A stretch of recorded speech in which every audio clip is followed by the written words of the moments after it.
Bonjour les amis. Aujourd'hui, nous prenons l'évangile de Matthieu au chapitre 9, les versets 14 et 15 qui ont à voir avec le jeûne. Donc l'histoire est facile. Oui, alors tout d'abord, il faut savoir qu'en effet, pendant cette période de carême, je vous l'ai dit, on saute sans arrêt de différents évangiles, entre Marc, Matthieu, Luc et Jean. Et il s'agit plutôt, en fait, l'Église a constitué comme un patchwork de différents textes qui sont choisis en fonction de l'actualité plutôt qu'une suite logique comme on avait auparavant quand on déclinait, on avançait dans l'évangile de Marc ou de Luc, par exemple. Donc, par exemple, nous allons avoir dans ce début de carême toute une série de textes qui ont à voir avec le jeûne sans qu'ils soient forcément relayés à une partie chronologique ou historique de l'histoire de Jésus.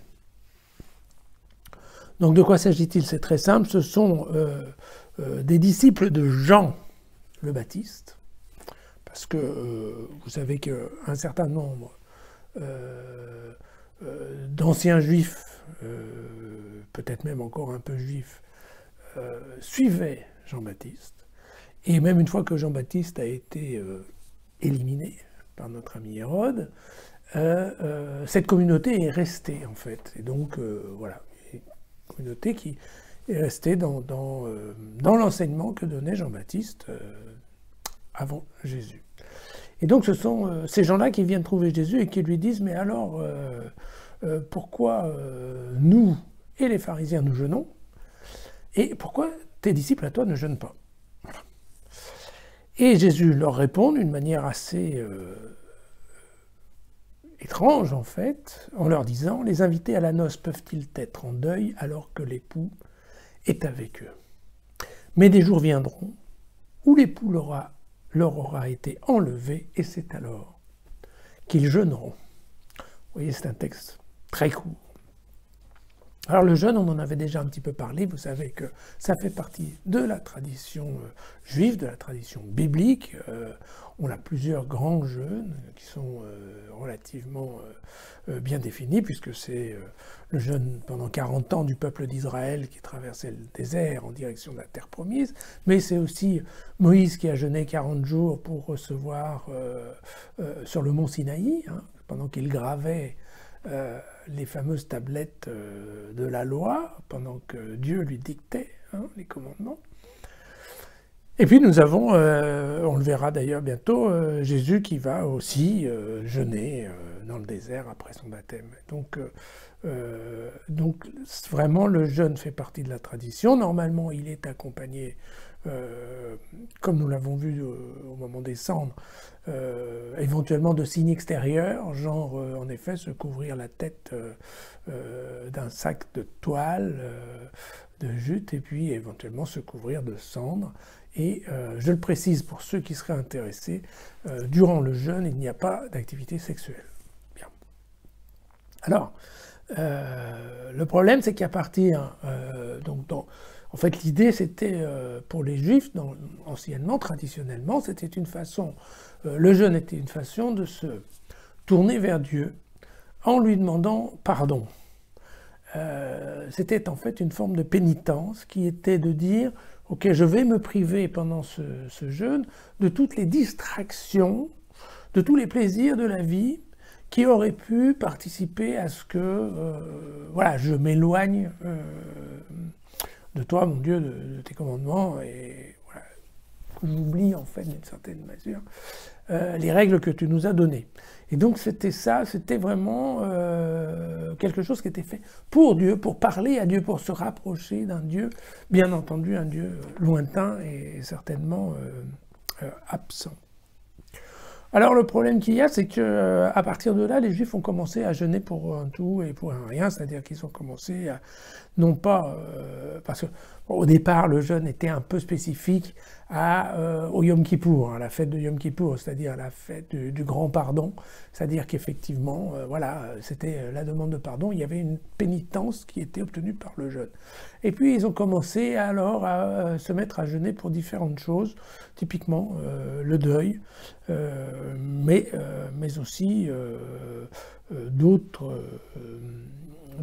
événements de la vie, comme éventuellement une pénitence, certes, mais aussi un exercice de purification, ou même un exercice de préparation avant de partir en mission, que ce soit à la guerre ou bien au niveau des études avant de faire un examen. Donc c'est complètement dévoyé. Hein.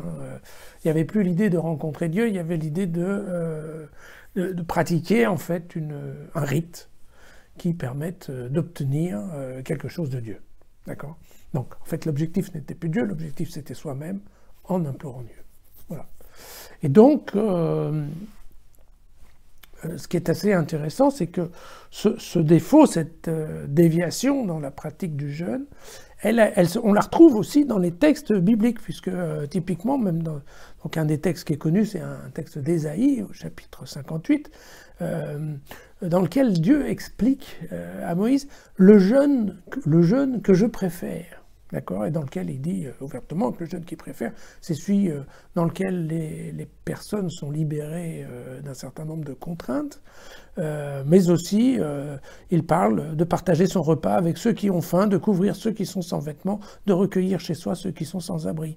Et donc, mais on trouve aussi des critiques comme ça assez fortes dans le livre de Joël, dans le livre de Daniel, même dans le livre de Zacharie.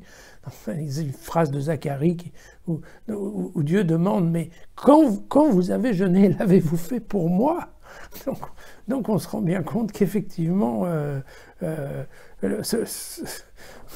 cette glissade entre faire quelque chose pour Dieu et faire quelque chose pour nous, elle n'est pas nouvelle, c'est quelque chose qui traîne dans les annales juives depuis très longtemps. Alors, en fait, voilà, n'oublions pas, Matthieu est aussi à la tête d'une communauté judéo-chrétienne. Il est dans un monde juif qui est à certaines difficultés. Et de la même façon, il y a exactement la même chose dans la communauté de Jean-Baptiste. Ce sont des judéo-chrétiens, donc en fait, ils ont lâché le rite hébraïque. Ils sont assez souvent rejetés par les juifs qui sont restés plutôt orthodoxes et qui disent non mais écoutez, cette religion chrétienne, on peut dire ce qu'on veut, c'est quand même plus vraiment la religion juive.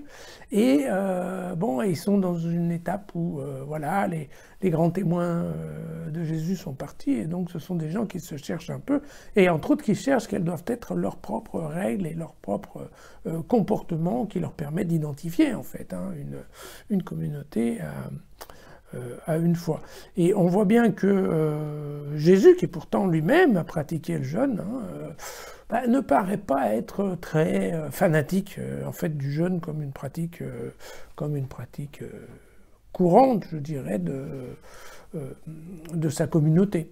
D'ailleurs, probablement, Jésus est déjà en train d'intégrer le fait, vous savez, qu'il y a tous les gens qui viennent du monde païen et qui, eux, n'ont absolument pas envie de passer par les rites et coutumes du monde juif pour être chrétien. Donc, probablement, il en tient compte. Alors, ce qui est important, en fait, c'est quoi? C'est la façon dont il répond, car il répond en s'identifiant à l'époux. Or, l'époux, dans la tradition juive, l'époux, c'est Dieu.